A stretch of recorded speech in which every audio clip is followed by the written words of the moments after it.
And the whole of Detroit's Black Bottom, where jazz spilled from smoky clubs and children played on the streets, a dance was born, not from a choreographer on a grand stage, but from the will of a young girl and her aunt to fight the odds.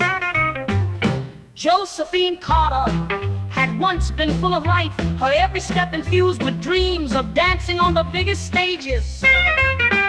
But polio had stolen that from her, leaving her bedridden with legs that wouldn't respond to her commands.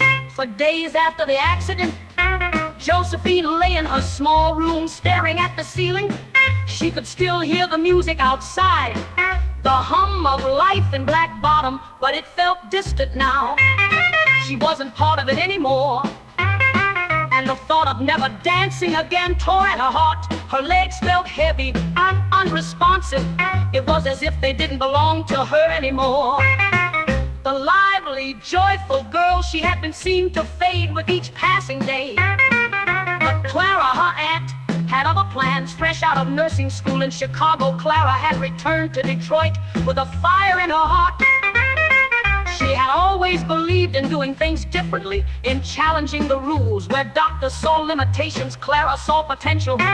When she walked into Josephine's room and saw the defeated look on her niece's face, she refused to let polio be the end of Josephine's story. So Clara said softly, sitting at her bedside, "We're gonna dance again." Josephine didn't believe her at first. How could she? Her legs were useless. But Clara wasn't one to give up easily. She pulled out a record, letting the rich sound of jazz fill the room just like it always had in Black Bottom. The music was familiar, comforting, and slowly Clara began guiding Josephine's legs to the rhythm. At first it was just therapy, simple movements meant to get the muscles working again. But soon those small, deliberate steps became something more. Clara encouraged Josephine to stomp her feet to the beat to feel the rhythm. Before long, what started as therapy transformed into a dance. The Black Bottom Stomp. This wasn't just any dance. It was Josephine's dance, a movement born from her struggle, her resilience. With each stomp, each sway of her body, she regained a little more control over her legs, a little more of the life she thought she'd lost. It wasn't long before the neighbors took notice. People would stop by the porch, curious about the lively music and the dance that seemed to embody the spirit of their community.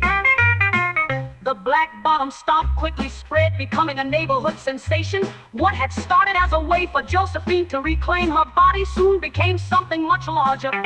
The dance became a symbol of defiance, a way for the people of Black Bottom to express their pride, their resistance to the struggles they faced every day. Josephine, once confined to a bed, was now leading a movement. And Clara, who had dared to think outside the box, was right by her side.